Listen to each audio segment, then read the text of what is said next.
నమస్కారం. ఈరోజు మన విశ్లేషణలో భారతదేశ వ్యవసాయానికి వెన్నెముకలాంటి ప్రధాన ఆహార పంటల గురించి లోతుగా తెలుసుకోబోతున్నాం. అసలు మన దేశ ప్రజల ఆకలి తీర్చడంలో ఈ పంటల పాత్ర ఏంటో చూద్దాం రండి.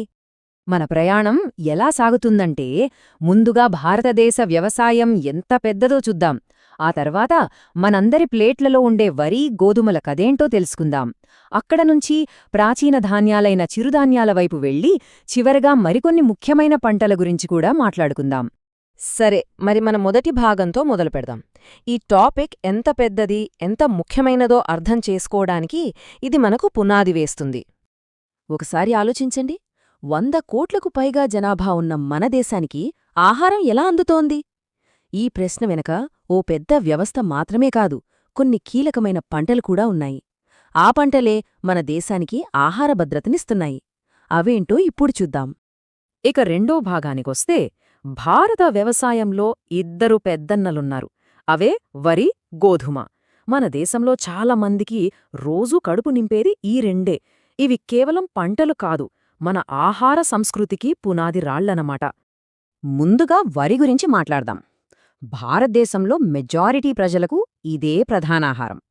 అయితే ఈ పంట పండాలంటే దానికి కొన్ని ప్రత్యేకమైన పరిస్థితులు కావాలి. అంటే వేడి, తేమ ఎక్కువగా ఉండాలి, వర్షపాతం కూడా భారీగా, అంటే సుమారు 150 నుంచి 300 సెంటీమీటర్ల వరకు అవసరం. అందుకే పశ్చిమ బెంగాల్, పంజాబ్, ఉత్తరప్రదేశ్ లాంటి రాష్ట్రాలు వరి ఉత్పత్తిలో టాప్లో ఉన్నాయి. ఇంకో ఆసక్తికరమైన విషయమేంటంటే, పశ్చిమ బెంగాల్ లాంటి రాష్ట్రాల్లో సంవత్సరానికి 1 కాదు, 2 కాదు, ఏకంగా 3 సార్లు వరి పండిస్తారట. ఔస్, అమన్, బోరో అని వాటికి పేర్లు కూడా ఉన్నాయి. ఇక గోధుమ విషయానికొస్తే, ఇది ముఖ్యంగా ఉత్తర, వాయువ్య భారతదేశంలో ప్రధాన ఆహారం. వరికి పూర్తి భిన్నంగా దీనికి వాతావరణం కావాలి. విత్తనాలు వేసేటప్పుడు చల్లగా, పంట కోసే సమయానికి వెచ్చగా ఉండాలన్నమాట. అందుకే ఇది రబీ పంట. హరిత విప్లవం, ఈ పేరు మనం వినే ఉంటాం. ఈ విప్లవం వల్ల గోధుమ ఉత్పత్తి ఊహించని స్థాయిలో పెరిగింది. నిజానికి మన దేశ ఆహార భద్రతలో ఇది ఒక పెద్ద మైలురాయి. చూసారా, ఈ 2 పంటలకి ఎంత తేడా ఉందో? వరికేమో అధిక వేడి, నీళ్లు కావాలి. అందుకే అది ఖరీఫ్ పంట, అంటే వర్షాకాలంలో పండుతుంది. అదే గోధుమకి చలికాలంలో మొదలై ఎండాకాలం వచ్చేసరికి కోతకు రావాలి. వాటి అవసరాలు వేరు కాబట్టే దేశంలో వాటిని వేర్వేరు ప్రాంతాల్లో వేర్వేరు సీజన్లలో పండిస్తున్నారు. ప్రపంచపటంలో భారతదేశం స్థానం చూడండి. వరి, గోధుమ, ఈ 2 ప్రధాన పంటల ఉత్పత్తిలోనూ మనం ప్రపంచంలోనే 2వ స్థానంలో ఉన్నాం. చైనా మాత్రమే మనకంటే ముందుంది. ఇది ప్రపంచ ఆహార సరఫరాలో మన దేశం ఎంత కీలక పాత్ర పోషిస్తోందో చూపిస్తోంది. సరే, వరి, గోధుమల గురించి చూసాం. ఇప్పుడు మనం మరో ఆసక్తికరమైన పంటల సమూహం వైపు వెళ్దాం. ఇవి మన పూర్వీకుల కాలం నుంచి మన ఆహారంలో భాగమే, కాని ఇప్పుడు భవిష్యత్ ఆహారాలుగా మళ్లీ ప్రాముఖ్యత సంతరించుకుంటున్నాయి. అవే చిరుధాన్యాలు.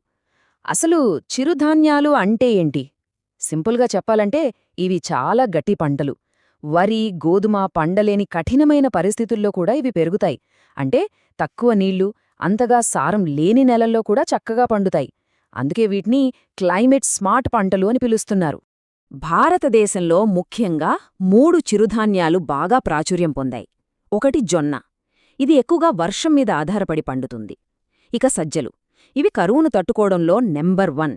అందుకే రాజస్థాన్ లాంటి ఎడారి ప్రాంతాల్లో దీన్ని ఎక్కువగా పండిస్తారు.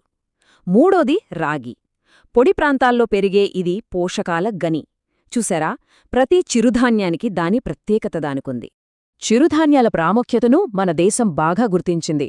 వాటి పోషక విలువలు, పర్యావరణ ప్రయోజనాల దృష్ట్యా భారతదేశం చొరవ తీసుకుని ఐక్యరాజ్యసమితి చేత 2023 సంవత్సరాన్ని అంతర్జాతీయ చిరుధాన్యాల సంవత్సరంగా ప్రకటింపజేసింది.